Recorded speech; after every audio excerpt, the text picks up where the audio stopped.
네, 주택임대차 보호법 이렇게 바뀌었습니다. 오늘은 주택임대차 보호법 개정에 대해서 알아보려고 하는데요. 요즘에 사회면에서 가장 핫 이슈가 되는 게 부동산 투자, 전월세 대란이잖아요. 그 법률상 중요한 이슈는 바로 임대차 3법입니다. 그 중에 주택임대차 보호법이 개정됐다는 내용인데요. 소위 2+2라고 하죠. 계약갱신 청구권을 행사하는 주택임대차 보호법 규정이 바뀌어서 많은 사람들이 혼란을 겪고 있습니다. 그래서 오늘은 주택임대차 보호법상 계약갱신과 계약 해지에 대한 내용을 공유드려 보려고 하는데요. 우리가 이제 주택임대차 보호법상 계약을 맺으면 계약 도중에 끝나는 경우를 총 3가지로 나눌 수 있습니다. 첫 번째는 가장 원만하게 임차인과 임대인이 합의하는 경우, 두 번째는 이제 임대인이 잘못하는 경우, 세 번째는 임차인이 잘못하는 경우입니다.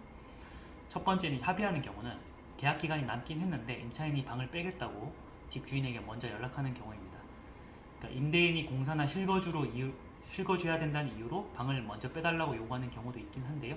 어느 경우든 간에 합의를 해야만이 계약을 해지할 수 있습니다. 한쪽이라도 거절하면 해지가 안 되는데요. 이걸 법적으로는 합의 해지라고 부릅니다.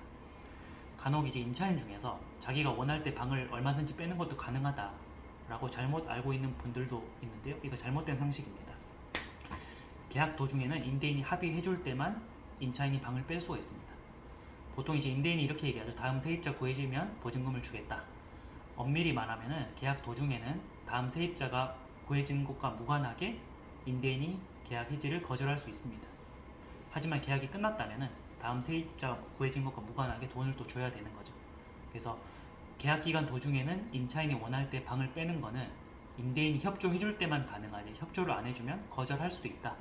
이걸 꼭 알고 계시면 좋을 것 같고요. 두 번째는 이제 임대인이 뭔가 잘못해서 해지되는 경우입니다.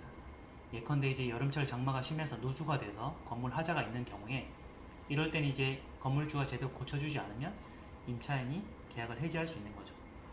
사소한 하자라고 다 해지할 수 있는 건 아니고 하자가 매우 심하거나 수리를 여러 번 요청했는데도 임대인이 이제 거절을 한다. 수리를 지연하고 해결해주지 않는다. 이럴 때만 이제 임차인에게 계약을 해지할 수 있는 권리가 생기는 경우죠. 마지막으로 이제 임차인이 잘못해서 해지하는 경우는 2번 이상 월세가 연체되는 경우를 생각해 볼 수 있습니다. 전세는 이제 월세가 없으니까 해당 사항이 없고요. 월세는 2번 연속 하지 않아도 합산해서 2번의 차임이 밀리면 이제 임대인이 계약을 해지할 권리가 생깁니다. 그 외에도 건물주 허락 없이 무단으로 임차권을 양도했거나 무단으로 전대하는 경우도 들 수 있습니다. 자, 임차인이 먼저 해지하든 임대인이 먼저 해지하든 간에 어느 한쪽의 잘못으로 먼저 해지가 되는 경우는 해지 의사 표시를 반드시 남겨놔야 하는데요. 가장 좋은 거는 이제 내용 증명으로 남기는 거죠. 내용 증명이 여의치 않으면 문자나 메일 또는 녹음으로 남길 수 있습니다. 전화로. 이것을 이제 법적으로 법정 해지권의 행사라고 표현합니다. 그러니까 합의해서 해지하는 게 아니라 한쪽이 해지권을 행사해서 계약을 해지하는 거기 때문에 반드시 일방의 의사 표시가 필요한 겁니다. 계약서 특약사항에 별도로 해지 사유를 적어 놓는 경우도 있습니다. 계약서 특약사항에 적어 놨다면 법적으로는 약정 해지권을 행사한다 이렇게 표현합니다. 다만 이제 계약서에 특약사항 해지 사유를 적었더라도 이게 세입자한테 불리한 계약이라면은 주택임대차 보호법상 무효가 될 수는 있습니다. 자, 계약 해지를 하지 않고 정상적으로 계약 만료가 다가왔다. 이렇게 되면 이제 계약 갱신이 문제가 되는 거죠. 자, 임대인이 갱신을 거절하려면은 계약 종료일로부터 거꾸로 역산을 해서 6개월에서 2개월 사이에 갱신 거절 의사를 표시해야 합니다. 임차인도 마찬가지로 2개월 전까지 얘기를 해야 하고요. 원래는 6개월에서 1개월이었는데 주택임대차 보호법상 2개월로 법이 바뀌었습니다. 이 바뀐 법은 2020년 12월에 시행이 됐기 때문에 이 시행 이후에 체결된 계약이라든지 시행 이후에 갱신된 계약이라면 부칙에 따라 신법이 적용돼서 1개월이 아니라 2개월이 적용되는 겁니다. 그래서 앞으로는 계약 종료일에서 역산해서 만약 45일 전에 갱신 거절 의사표시를 남겼다 하면은 2달이 채 되기 전이기 때문에 이미 늦어버리는 겁니다. 과거에는 됐지만 지금은 되지 않는다.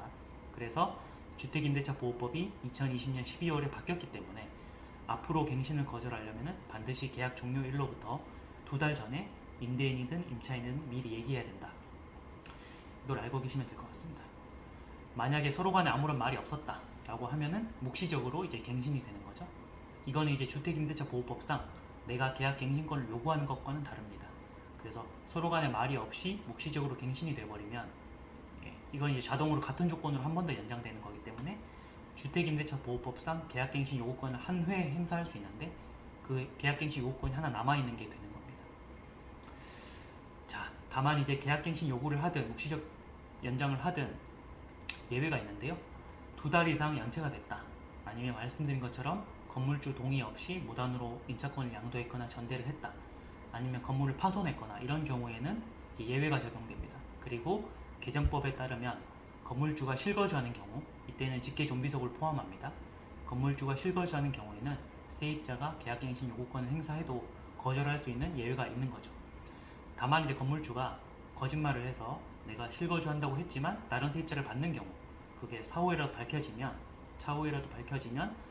그 집을 나갔던 임차인이 과거 임대인을 상대로 손해배상을 청구할 수 있는 규정이 주택임대차보호법에 들어왔습니다. 손해는 갱신 거절 당시에 환산 월차임의 3개월치 또는 신규 임대 환산 월차임과 기존 임대 환산 월차임 차액의 2년치 또는 임차인의 실제 손해, 이 세 가지 중에서 가장 큰 금액으로 배상을 하게 되어 있습니다. 자, 이렇게 이제 주택임대차보호법이 개정돼서 계약갱신 요구권을 한번 행사할 수 있다 하더라도 임대인이 실거주를 이유로 갱신 거절을 예외 사유가 있다. 하지만 실거주한다고 했다가 거짓말을 한 게 나중에라도 밝혀지면 임차인이 과거 임대인을 상대로 손해배상을 청구할 수 있다. 그 손해배상의 규정은 세 가지로 나누어져 있다라는 것이고요. 자, 가장 주의할 게 뭐냐면 임차인의 계약갱신 요구권은 아까 말씀드린 것처럼 내 권리를 일방적으로 행사하는 겁니다. 한 번에 한해서. 그런데 2달 전에 서로 간의 얘기 없이 묵시적으로 갱신돼 버리면 한 번의 계약갱신 요구권이 남아있다. 그래서 이번에는 묵시적으로 갱신됐지만 2년 후에 세입자라면 한 번 더 계약갱신권을 요구권을 행사할 수 있는 권리가 유보돼 있다. 이게 이제 실무에서 가장 논란이 있고 문제가 많이 되는 경우입니다. 자, 오늘은 주택임대차보호법 개정, 그 중에서 계약이 해지되는 경우 계약갱신 요구권과 요구권을 거절한 예외 사유, 만약 거짓말로 실거주한 게 밝혀졌을 때 손해배상을 받는 경우에 대해서 알아봤습니다.